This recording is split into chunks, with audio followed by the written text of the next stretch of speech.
عمر کا نام صرف کام نہیں، حضرت عمر کا نام انقلاب برپا کر دیتا ہے۔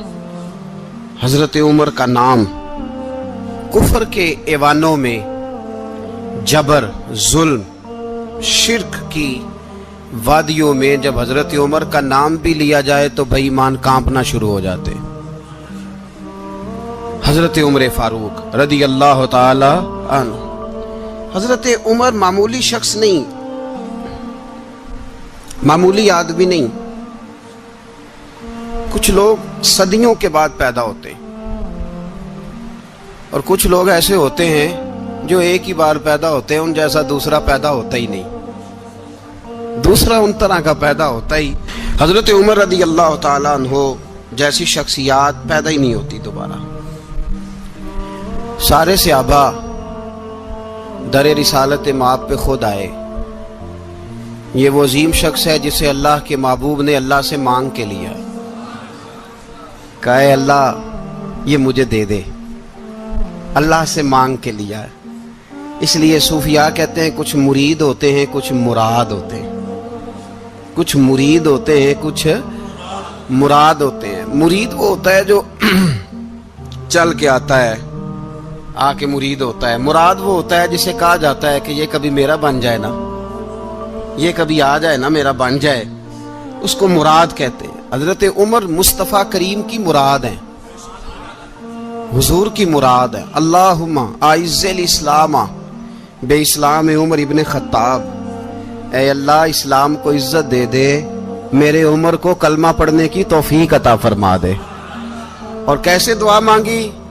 او یار حضرت عمر کی تو اس فضیلت کا کوئی جواب نہیں دے سکتا، میرے رسول پاک علیہ السلام سب کے لیے ہی دعا مانگتے ہیں نا، حضور کی دعا عام ہے، لیکن مصطفیٰ کریم نے کعبے کا غلاف تھام لیا اور غلاف کعبہ کو حضور نے سینے سے لپٹایا اور سینے سے چمٹا کے کہا اے اللہ میں نے تو کبھی سوال ہی زیادہ نہیں کیے، میں کرنے آیا ہوں، مجھے عمر دے دے، عمر دے دے۔ حضور نے مانگ کے لیا۔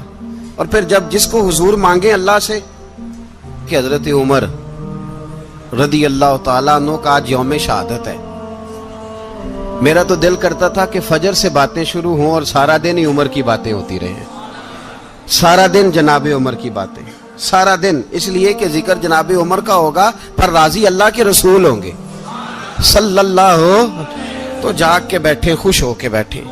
ہمارے ہاں منایا ہی نہیں جاتا، بابے اللہ کیتا ساؤن بھادروں اسو کتا تے منڈے جنوری فروری، تو اسلامی سال بھی گیا اور وہ تاریخیں بھی ساری گئیں۔ یکم محرم امت مسلمہ کے لیے بہت بڑا دن ہے، بہت بڑا دن، یہ شہادت ہے حضرت عمر فاروق کی رضی اللہ تعالی عنہ۔ یہاں چھوٹی چھوٹی باتوں پہ گورنمنٹ چھٹی کرتی پھرتی ہے، چھوٹی چھوٹی باتوں، الیکشن ہو گیا تو چھٹی، فلاں جگہ پہ تھوڑا سا کسی نے خبر دے دی کہ کوئی پریشانی ہے تو چھٹی، فلاں جگہ یہ ہو گیا تو چھٹی، یہاں تک کہ فلاں وزیر صاحب فلاں علاقے میں آئیں گے تو سارے علاقے کو چھٹی۔ اور اب تو اس سے بڑا حال ہونے لگا ہے، اگر جن لوگوں کی سندھ میں حکومت ہے ان کے لیڈر کا دن آیا تو اس دن چھٹی، اور جن کی پنجاب میں حکومت ہے ان کا دن آیا تو چھٹی۔